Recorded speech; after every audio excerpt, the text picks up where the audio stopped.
TV9 Delhi NCR देख रहे हैं आप और आपके साथ मैं हूं प्रतिज्ञा कश्यप।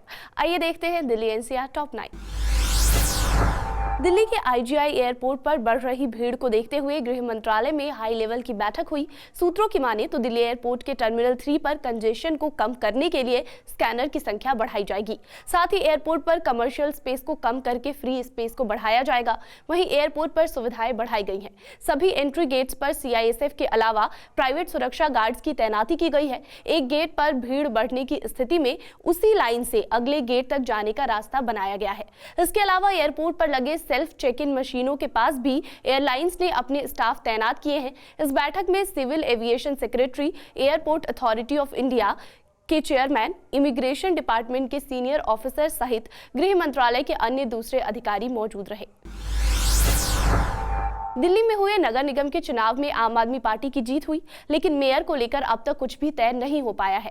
अब इसे लेकर एलजी विनय सक्सेना ने एमसीडी कमिश्नर की ओर से भेजे गए प्रस्ताव को मंजूरी दे दी है। दरअसल नगर निगम की पहली बैठक 6 जनवरी को होगी और उसी दिन दिल्ली के मेयर और डिप्टी मेयर का चुनाव होगा।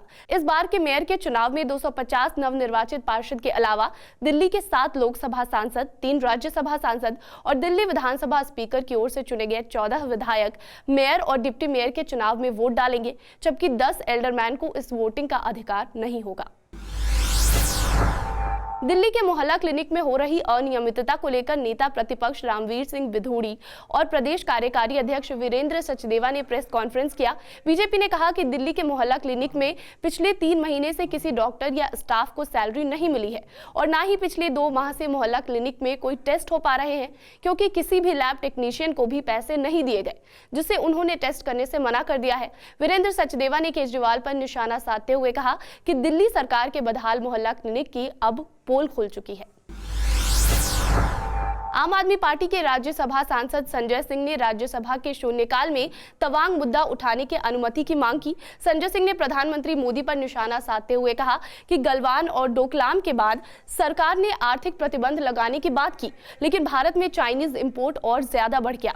TV9 से खास बातचीत में संजय सिंह ने कहा कि प्रधानमंत्री मोदी दुश्मन देश को क्लीन चिट दे रहे हैं और चीन के राष्ट्रपति खुद दुनिया भर में मोदी जी का ये वीडियो दिखाकर ये दावा कर रहे हैं। साथ ही कहा कि सरकार दुश्मन देश से हजारों करोड़ का व्यापार कर रही है, उन्हें चंदा दे रही है, इसका भी हिसाब सरकार को देना होगा। सितंबर 2023 में होने वाले G20 समिट को लेकर राजधानी दिल्ली में कई बदलाव किए जा रहे हैं। एलजी विनय कुमार सक्सेना ने अगले साल दिल्ली की सड़कों पर डबल डेकर और हॉप ऑन हॉप ऑफ यानी हो बसें उतारने की योजना बनाई है। इंडिया में होने वाले G20 समिट में 8 प्रमुख कार्यक्रमों का आयोजन किया जाएगा, जिसमें कई देशों के प्रमुख मौजूद होंगे। इसे लेकर एलजी ने दिल्ली के डिप्टी सीएम मनीष सिसोदिया, परिवहन मंत्री कैलाश गहलोत और चीफ सेक्रेटरी राजकुमार आनंद सहित सभी कैबिनेट मंत्रियों के साथ हाई लेवल मीटिंग की। मीटिंग में उन्होंने G20 को लेकर चल रही तैयारियों का जायजा लिया। इस दौरान ही एलजी ने डबल डेकर बसें इंट्रोड्यूस करने की योजना बताई। दिल्ली के द्वारका इलाके में 14 दिसंबर को एक छात्रा पर हुए एसिड अटैक की साजिश का दिल्ली पुलिस ने आरोपियों की गिरफ्तारी के साथ वारदात का खुलासा कर दिया है।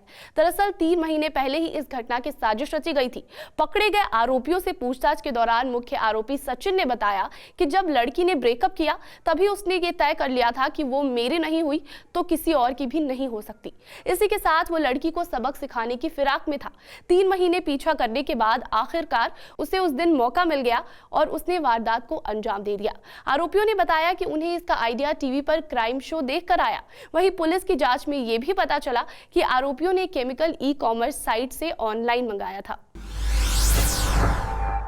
दिल्ली में छात्रा पर हुए एसिड अटैक के बाद केमिकल कारोबारियों ने अधिकारियों से इसे खरीदने वालों पर कड़ी नजर रखने की मांग करते हुए दावा किया कि तेजाब की बिक्री संबंधी सभी एहतियाती कदम उठाए जा रहे हैं। व्यापारियों ने कहा कि दिल्ली में अब तेजाब की खुलेआम बिक्री नहीं होती है। सल्फ्यूरिक एसिड और नाइट्रिक एसिड जैसे केमिकल इंडस्ट्रियल पर्पस के लिए ही बाजार में मिलते हैं और उनकी खरीद बिक्री के लिए लाइसेंस की जरूरत होती है। वहीं DCW की अध्यक्ष स्वाति मालीवाल की इस मामले में राय अलग है। उन्होंने कहा कि महिला आयोग ने कई नोटिस जारी किए, कई सिफारिशें की, लेकिन तेजाब की बिक्री वैसे ही जारी है जैसे सब्जियां बेची जाती हैं।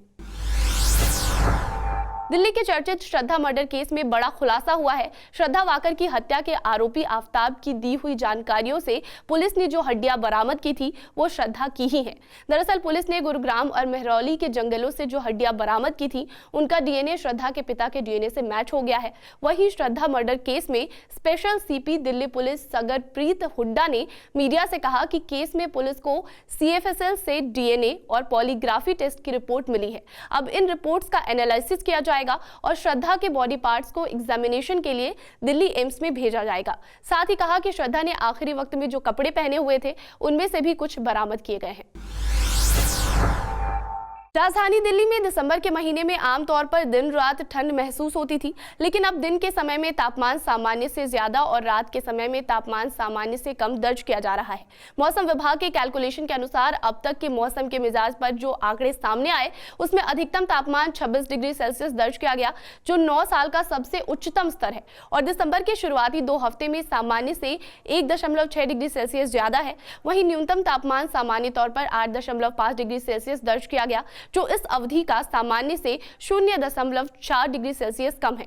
जानकार बताते हैं कि नॉर्थ इंडिया में नवंबर और दिसंबर के महीने के दौरान वेस्टर्न डिस्टर्बेंस की वजह से इस साल मौसम में ऐसे बदलाव देखने को मिल रहे हैं। इसी के साथ दिल्ली एनसीआर टॉप 9 में आज के लिए फिलहाल इतना ही। बाकी तमाम अपडेट्स के लिए देखते रहिए TV9 दिल्ली एनसीआर। नमस्कार। दिल्ली एनसीआर की हर छोटी बड़ी खबर जानने के लिए सब्सक्राइब करें अपना पसंदीदा channel TV9 Delhi NCR. Facebook, Twitter और इंस्टाग्राम पर हमें सर्च करें @TV9 दिल्ली एनसीआर पर।